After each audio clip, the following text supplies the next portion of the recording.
Welcome to another Swordmaster Publications presentation. My name is Ernie Lawrence. Today we will be studying Joshua chapter 22. Very interesting chapter in that it is a conclusion of great importance to not only the promise that God gave to Israel in terms of the land promise, but in terms of showing how complete or how absolute this fulfillment is. There are people out there who say that God didn't really fulfill the land promise as he gave it. We're still waiting for that to be completed, or it'll be fulfilled in God's time or whatever, and they're still looking for a forward completion to that.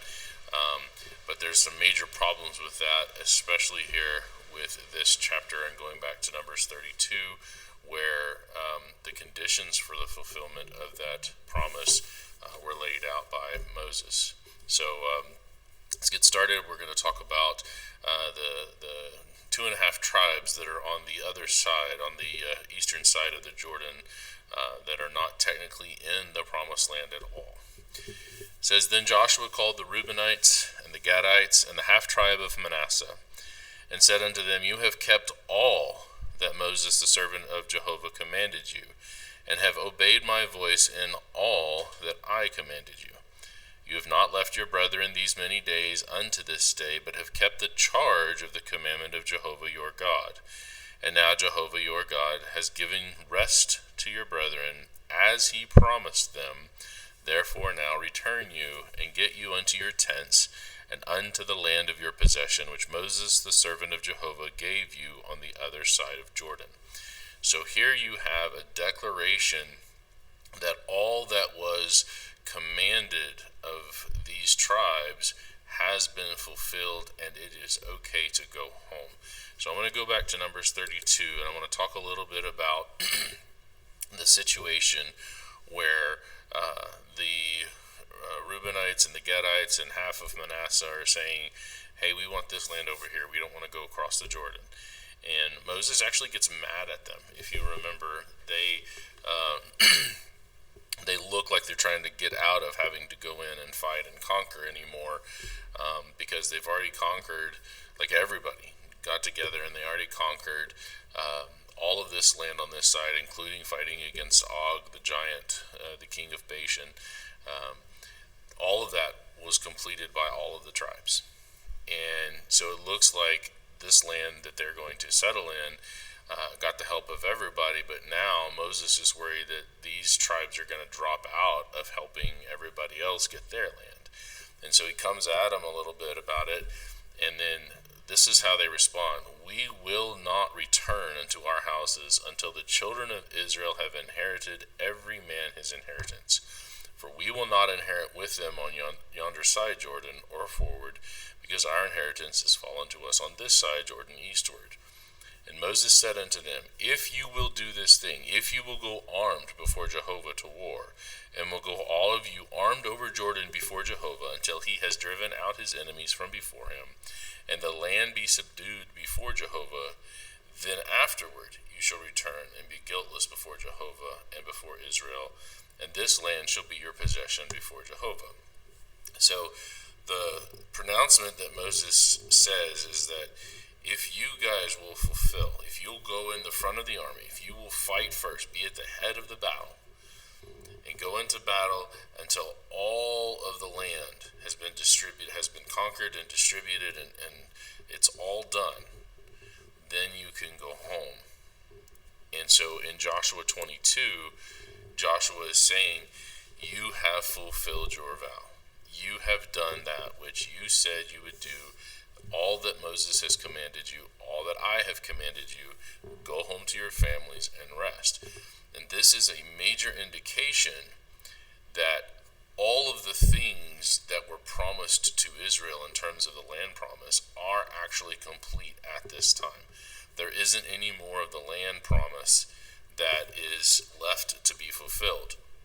Now remember, there are contingencies. There are places where the Israelites made choices, and God permitted those choices, but still included that as part of, I have given you everything, and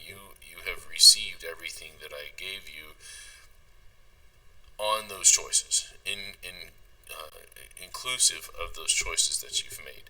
And so there isn't any part of the land promise that is still left unfulfilled. It is declared fulfilled in this passage. It is done in this passage. And for us to read this and then to still be looking forward to some kind of future fulfillment, that is a requirement of a particular system of interpretation. It is the millennial interpretation to say that God is not done with Israel.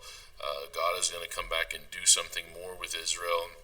There's going to be a third temple that's rebuilt, and there's the whole land promise is going to be fulfilled because God didn't keep it yet, and all of that. They have to do that for their eschatological interpretation to make sense.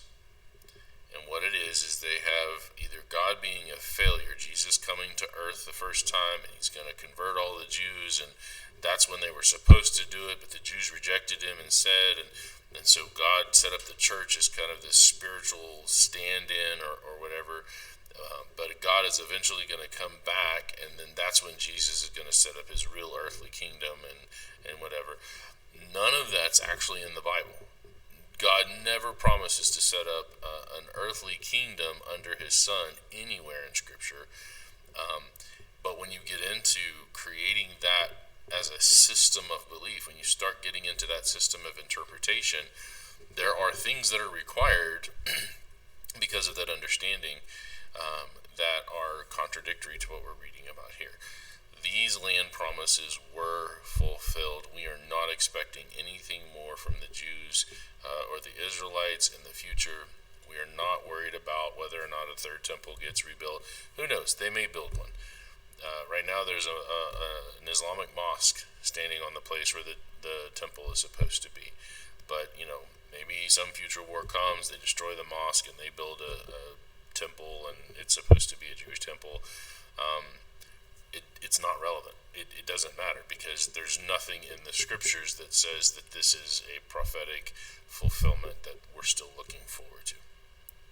The guys get to go home. Reuben, Gad, and half of Manasseh, they get to go home, and they could only go home if everybody got their land. And that's what's being declared here. And so that's it. There's nothing more to say on this topic because it's so absolutely clear that God fulfilled his promise to them in terms of the land, and everybody got it all parceled out. And so these guys get to go home to their families. All right. And then as they're told they can go home, Joshua continues with some exhortation. He says, "But take diligent heed to do the commandment and the law which Moses the servant of Jehovah charged you, to love Jehovah your God and to walk in all his ways, to keep his commandments, to cleave unto him, and to serve him with all your heart and with all your soul." So Joshua says, all right, guys, it's time to go home, but you guys are going to be over there a little ways. Don't forget who you are and who you serve, and remember to keep these commandments because you are still part of Israel. And so he sends them away with that exhortation, and then he sends them away with a blessing in verse 6. So Joshua blessed them and sent them away, and they went into their tents. Okay, so they're getting ready to pack up, and they're heading on home. Now, to the one half of the tribe of Manasseh, Moses gave possession in Bashan, but unto the other half thereof gave Joshua among their brethren on this side of Jordan westward. And when Joshua went them away also unto their tents, then he blessed them. So Joshua goes back with, goes over to the other part of Manasseh that's going to be on the west side of the Jordan, and he blesses them as well after he kind of says farewell to the other half that's going to the east. And he spake unto them, saying, Return with much riches unto your tents, and with very much cattle, with silver, and with gold, and with brass, and with iron, and with very much raiment. Divide the spoil of your enemies with your brethren. And so he's given this blessing to all of these people who have done all of this conquering, and he's like, go home, rest, be with your families. And then the children of Reuben and the children of Gad and the half tribe of Manasseh return. So they pack up their stuff and they head back towards the Jordan. And they departed from the children of Israel out of Shiloh. Remember, Shiloh is where they came together. They had set up the tabernacle, and that's where all the land was kind of surveyed from and then divided out amongst the tribes. And so that's kind of where all of this has been happening. Now they're breaking camp and everybody is going into their own places.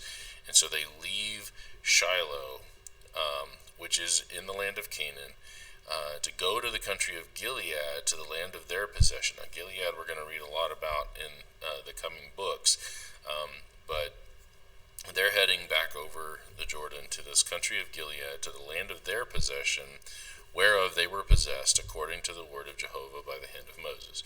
So they're going home. Now here's where things get a little dicey for them. Their intentions are good. They don't do anything wrong, but it's misinterpreted. There's a bit of a perception issue that goes on here, and it gets these guys into trouble. It seems like these 2.5 tribes are always having I don't want to say communication problems, but they're always the victim of being misunderstood and the actions that they want to take. And so it's going to happen again here. It says, when they came into the borders of Jordan that are in the land of Canaan, and the children of Reuben and the children of Gad and the half tribe of Manasseh built there an altar by Jordan, a great altar to see. So they come to the Jordan. They're going to cross back over into their land, and kind of as a symbol of their completion or whatever, they're going to build this great altar. Now, keep in mind, who are the only people that are allowed to offer burnt offerings and sacrifices to God? All right, just think about that for a second. Who are the only people that are allowed to do that? The tribe of Levi, the descendants of Aaron. So they're going to build this altar, and when they build it, news gets back to the other tribes about them building this altar, because it's not something that you just do in a day. It's a great altar to see. And the children of Israel heard say, here's some hearsay, behold, the children of Reuben and the children of Gad and the half tribe of Manasseh have built an altar over against the land of Canaan in the borders of Jordan at the passage of the children of Israel. When the children of Israel heard of it, the whole congregation of the children of Israel gathered themselves together at Shiloh to go up to war against them. So all these people have gone home. They get news of this altar being built, and they all get back together at Shiloh. Now this is the army people. This is the military guys. This isn't like the wives and the children and the old people and all that. This is just the military, and they're gonna go make war against these tribes that are part of Israel for building this altar. Now this is all military people here. We're not talking, because remember, all the families of Reuben, Gad, and Manasseh are on the other side already in their homes. So this is going to be a fight, a civil war that is brewing here because of this misunderstanding. And the children of Israel sent unto the children of Reuben, and to the children of Gad, and to the half tribe of Manasseh, and to the land of Gilead, Phinehas the son of Eleazar the priest. So they send Eleazar to talk to them. And with him 10 princes, each of each chief house, a prince through all the tribes of Israel, and one was a head of the house of their fathers among the thousands of Israel. So they're going to send these chiefs. They're representative of everybody but Levi, because Eleazar is a representative of Levi. But all of the 10 tribes that aren't Reuben and aren't Gad. So Manasseh even is going to have a representative that goes against the other half of Manasseh. Talk about a civil war. They come unto the children of Reuben, and to the children of Gad, to the half tribe of Manasseh, unto the land of Gilead, and they spake with them, saying, Thus saith the whole congregation of Jehovah, What trespass is this that you have committed against the God of Israel, to turn away this day from following Jehovah, and that you have builded an altar that you might rebel this day against Jehovah? So their accusation is intense. You guys, you haven't even got home yet, and you're already building an altar and rebelling against Jehovah. What are you doing? Is what they ask them. And then they say, But you must turn away this day from following Jehovah, and it will be seeing you rebel today against Jehovah, that tomorrow he will be wroth with the whole congregation of Israel. So this is the motivation that they have. They have this motivation that if this part of the nation has turned to wickedness, God's going to be mad with everybody. That was their thinking. And so to prevent that, they're very zealous at this time in their history of finding people who are who are rebelling against God and dealing with it. And so you've got 10 tribes, all of their military guys turn right back around, go back to Shiloh, march on these quote unquote rebellious tribes of Reuben and Gad and half of Manasseh, and they're ready to take them out so that God doesn't come against the entirety of Israel. And then they continue on. Notwithstanding, if the land of your possession be unclean, then pass you over into the land of the possession of Jehovah, wherein Jehovah's tabernacle dwells, and take possession among us. But rebel not against Jehovah, nor rebel against us in building you an altar beside the altar of Jehovah our God. Remember, there's already an altar here. Joshua built one when they came over so that they could worship God before they went into Jericho. And I say Joshua built one. It was the Levitical priesthood that used the altar and burned the things on the altar like they were supposed to. But they tell them, look, if your land over there is unclean, if it's not worth it, then come over here with us. Come into the land that God had promised and where God's tabernacle dwells, and take possession among us. We'll give you some of our land if your land is so bad, but don't rebel against God and bring his wrath down on all of us. And then they go to a specific example of what they think is happening here. They say, did not Achan, the son of Zerah, commit a trespass and the accursed thing, and wrath fell on the congregation of Israel, and that man perished not alone in his iniquity? And so they bring up this example of this guy Achan. Remember, after they conquered Jericho, this guy Achan kept some of the spoils that he wasn't supposed to keep. And because of that, when they went up to fight against Ai, soldiers died.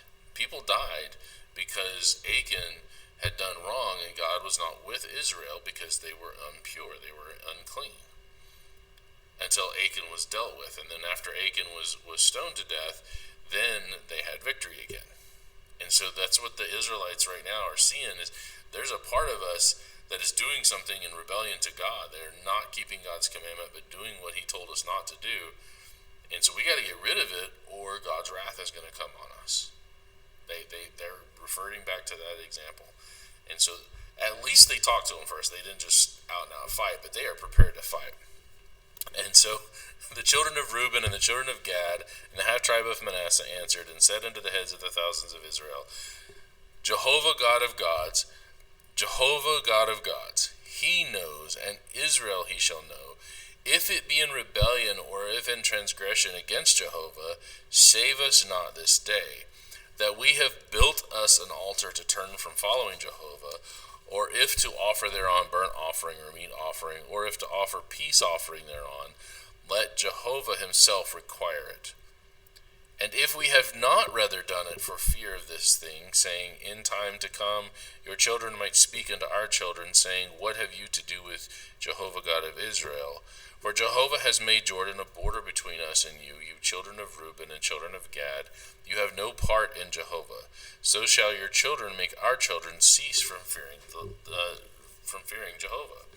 Therefore we said, let us now prepare to build us an altar, not for burnt offering, nor for sacrifice, but that it may be a witness between us and you and our generations after us, that we might do the service of Jehovah before him with our burnt offerings, and with our sacrifices, and with our peace offerings, that your children may not say to our children in time to come, you have no part in Jehovah. So here's their thinking. They're like, hold on, guys. We're not rebelling against God at all. We had a concern that because we're on the other side of this river Jordan, that in time to come, our descendants and your descendants are going to kind of drift apart. And your descendants who are in the promised land are going to look to our descendants and say, because you aren't in the promised land, you don't have any part with us as part of God's children. And so we're building this here not to to do offerings and to make sacrifices and do the things that are reserved for the priesthood. We are building this here as a monument so that our descendants, yours and mine, will be reminded that we too have a part in Israel. That's all we're doing. We're not trying to rebel against God. So they're trying to say, hey, we're not doing what we're not supposed to be doing. We're only trying to do something to help future generations remember that we are indeed a part of the whole of Israel. Okay? Therefore said we, that it shall be when they should say to us, or to our generations in time to come, that we may say again, behold, the pattern of the altar of Jehovah, which our fathers made, not for burnt offering, nor for sacrifices, but it is a witness between us and you. So, in times to come, if that conversation comes up, then they can point to this monument here, this altar, and say, there's a reminder that we also have a part, a reminder of what Reuben and Gad and the half-tribe of Manasseh did to help secure the promised land. Remember, they marched first. They were at the front of the army the entire time. And they just wanted a reminder to the rest of Israel not to forget their descendants and not to try to separate between them. And then they say, God forbid that we should rebel against Jehovah and turn this day from following Jehovah to build an altar for burnt offerings or meat offerings or for sacrifices beside the altar of Jehovah our God that is before this tabernacle. So they say, we're not trying to rebel against God. You know, this day of all days, all of the land promise has been fulfilled. We're getting to go home to our families, and you think right now is the time that we're going to rebel against God? No, God forbid. Not this day. We're not trying to do that. We're not trying to build an altar next to the one that the Levites used when we first came into the promised land for burnt offering and all that. That is not our thought at all. Okay? So now we get to their reaction. And when Phinehas, the priest, and the princes of the congregation, the heads of thousands of Israel which were with him, heard the words that the children of Reuben and the children of Gad and the children of Manasseh spake, it pleased them. So they listened, they communicated, they were prepared to go to war for this. If what they understood to be true was true, they were prepared to go to war, but they communicated first. They asked the question, they gave Reuben and Gad and Manasseh an opportunity to explain themselves instead of just like going at them. They said, what are you doing? It looks like you're doing this. And Reuben and Gad and Manasseh is like, nope, that's not what we're doing. We're not trying to rebel against God. We're just doing this memorial thing so that we can stay joined with our brethren on the east or on the west side of Jordan. And that's all. We're not doing anything else. And so everybody's like, okay, that's a relief. They were pleased, and they were glad that they didn't have to fight their brethren, that they didn't have to go to war against those who had been at the forefront of, this isn't just a disconnection between some of the tribes. This is the tribes of the fighters, the warriors, the people who had been doing this campaign for a decade, going to the people who had been at the forefront of those battles the entire time. These guys were at the front, taking the brunt of the attacks, and they're now having to go to them and potentially having to kill them for their rebellion. That's the situation here. So you can imagine the relief they feel of not having to go and kill these people. That would be horrible if they would have to have done that. And so they're very pleased that's just the situation that they just misunderstood. And Phinehas, the son of Eleazar the priest, said unto the children of Reuben, and to the children of Gad, and to the children of Manasseh, this day we perceive that Jehovah is among us, because you have not committed this trespass against Jehovah. Now you have delivered the children of Israel out of the hand of Jehovah. So they're pleased. They're like, God is with us, because everybody here has done all that God God. We have kept the commandments. We've stayed within the commandments. Everybody here has done what they thought was right according to the Word of God. They were trying to do their best to obey God on all sides, and it came to peace. It came to unity because they were communicating. And so Phineas is saying, hey, everybody here is cool. We're all cool. We're cool with God. Great job. Okay. So Phinehas, the son of Eleazar, the priest, said unto the children of Reuben, to the children of Gad, and to the children of Manasseh, this day we perceive that Jehovah is among us, because you have not committed this trespass against Jehovah. Now you have delivered the children of Israel out of the hand of the Lord. And Phinehas, the son of Eleazar, the priest, and the princes returned from the children of Reuben and from the children of Gad out of the land of Gilead unto the land of Canaan, to the children of Israel, and brought them word again. So they go back and they say, we didn't have to fight. It was just a misunderstanding. This is what they're doing. It's fine. It's all fine. No problems. And the thing pleased the children of Israel. They're happy too. They want to fight their brethren. They didn't want to have a civil war. Again, these were the guys that were going at the forefront and cleaning out all of these wicked nations for them. They were the ones first in the battle. They didn't want to have to fight him either. So they're happy. And the children of Israel blessed God and did not intend to go up against them in battle to destroy the land wherein the children of Reuben and Gad dwelt. Very excited that they did not have to go to fight. Very excited that God was not going to use them as the instrument of destruction to put down a rebellion, because there wasn't any rebellion. And the children of Reuben and the children of Gad called the altar Ed, for it shall be a witness. That's what the word Ed means, witness. I find that hilarious. Just, you get these, it's like Bob. You have these names that are so common here in the United States. And, you've got Reuben and Gilead and Eleazar and Phinehas, and then there's Ed. And it just, I don't know, these names sometimes just crack me up, but they're just out of the blue like that. But they call the altar Ed, for it is a witness between us that Jehovah is God. In other words, they're declaring that your God over here on the west side is our God over here on the east side of the Jordan, and we're all God's children, and Ed is going to remind us of that. And that's a great place to end the chapter. So another very interesting chapter, a little bit of tension here, but it all ends up, there's a happy ending with this chapter. And so that leaves us 2 more chapters to go with chapters 23 and 24. I've enjoyed going through Joshua. I really have. There's been a lot of really cool, interesting things that have gone on here. A little bit deeper understanding of the history of the Israelites post-Moses and pre the Kings. It's not going to be too long and we're going to get into the Kings. I haven't quite decided how I'm going to go through the books of the Bible moving forward, because you have the way that they're set up. You have the prophets are kind of intermingled in time-wise with the books of history. We have it written where it's Joshua, Judges, Ruth, 1st and 2nd Samuel, 1st and 2nd Kings, 1st and 2nd Chronicle, Ezra, Nehemiah, Esther, right? And those are the books of history. And then you've got the books of wisdom and then the prophecies. But that's just how they're kind of organized in our Bibles, but that's not chronological at all.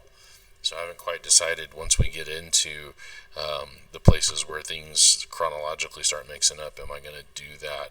Am I going to stop and take breaks and stuff? Probably not. I'm probably going to do it the way that it's arranged.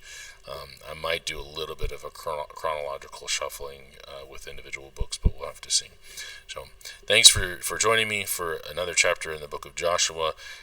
As always, I look forward to your comments. Be sure to subscribe, hit the notification button, and we look forward to seeing you for the next chapter, chapter 23. My name is Ernie Lawrence, and this has been another Swordmaster Publication presentation. We'll see you next time.